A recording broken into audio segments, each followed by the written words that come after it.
उन्हाळा सुरू झालेला आहे, मुलांना सुट्ट्याही लागलेल्या आहेत शाळांना.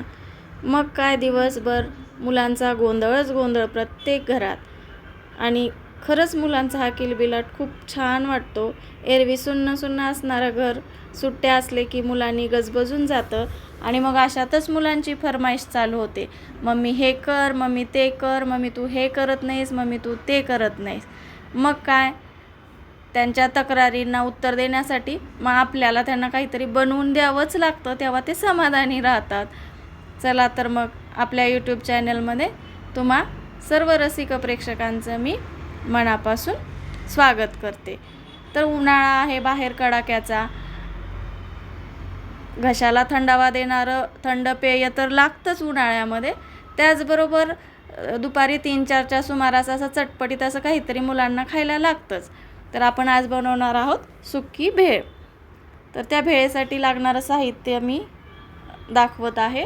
मुरमुरे घेतलेले आहेत, कोथिंबीर घेतली आहे, एक कांदा, कैऱ्यांचा सीझन आहे सध्या, कैरी घेतलेली आहे, टोमॅटो घेतलेला आहे, फरसाण, आपल्याकडे जे काही शेव वगैरे सामान असेल ते आपण घ्यायचे. मग मी कांदा कट करून घेत आहे. बघा, कांद्याचे साल काढून स्वच्छ धुवून कांदा बारीक चिरून घ्यायचा, एकदम बारीक चिरायचा कांदा.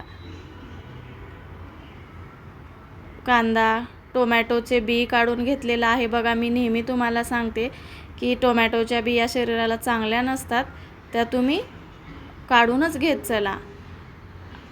टोमॅटोच्या बिया काढून मी टोमॅटोही बारीक कापून घेत आहे.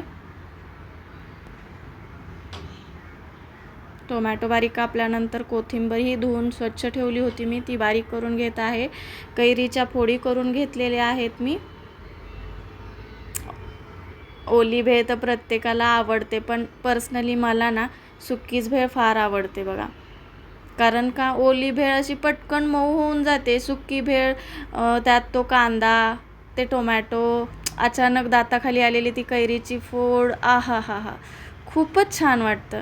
बघा, मी त्या मुरमुऱ्यांमध्ये फरसाण मिक्स केलेला आहे. माझ्याकडे 2 प्रकारचे फरसाण होते, ते दोन्ही मी त्यात टाकलेत. थोडीशी शेव त्यामध्ये टाकलेली आहे. बघा, ज्या प्रकारचं फरसाण आपल्याकडे अवेलेबल असेल ते आपण त्यामध्ये टाकायचं आहे. मग मी लाल तिखट त्यामध्ये टाकत आहे, आपल्या आवडीनुसार किंवा आपल्या चवीनुसार तिखट. कोणी कमी तिखट खातं. काळं मीठ टाकलं आहे. मग मी चाट मसाला टाकत आहे आणि शेवटी मी आमचूर पावडर टाकलेली आहे. आणि यात तुम्ही हिरव्या मिरचीचा ठेचाही करून टाकू शकता, पण मुलं जास्त तिखट खात नाही ना, म्हणून मी तिखटाचं प्रमाणही थोडं कमी घेतलेलं आहे.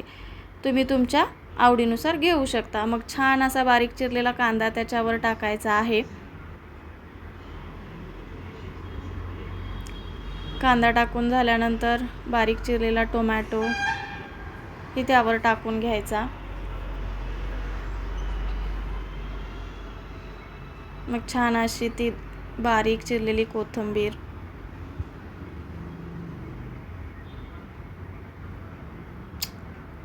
कैरी म्हटलं की तोंडाला पाणी सुटलंच म्हणून समजा. छान असं कैरीने पण त्याला गार्निश करायचं आहे. मस्तपैकी कैरी त्यामध्ये टाकून घ्यायची आहे. एक लिंबू घ्यायचा आहे, लिंबू कापून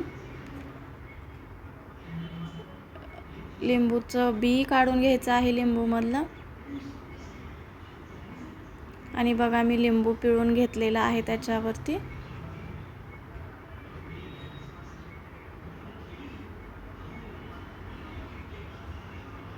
खरंच कांदा, कैरी हे उष्णतेचा दाह कमी करणारे पदार्थ आहेत. आता हे सर्व कांदा, टोमॅटो वगैरे टाकून झाल्यानंतर सर्व मिश्रण चांगलं मिक्स करून घ्यायचं आहे. आणि बघा, तयार आहे आपली सुकी भेळ. चला तर मग आता छान अशी प्लेटमध्ये आपण तिला सर्व करूयात. मुलंही खातील, आणि मुलं एकटीच कुठं खातात हो, मुलांसोबत त्यांच्या जोडीला आपणही खाऊन निघतोच की. मग काय हरकत आहे असे चटपटीत पदार्थ अधूनमधून मुलांसाठी करायला. त्यांचंही मन राखता येतं ना, आपणही खातोच ना मुलांच्या सोबत. घरातील सगळेच मंडळी आवडीनं खातात. मग कशी वाटली आहे माझी भेळ तुम्हाला? तुम्हीही याच पद्धतीने करता का? कमेंट करून नक्की सांगा. आणि माझा व्हिडिओ बघितल्याबद्दल धन्यवाद. आणि हो, चॅनेलला नक्की लाईक आणि सबस्क्राईब जरूर करा. आवडल्यास बेल आयकॉन प्रेस करा.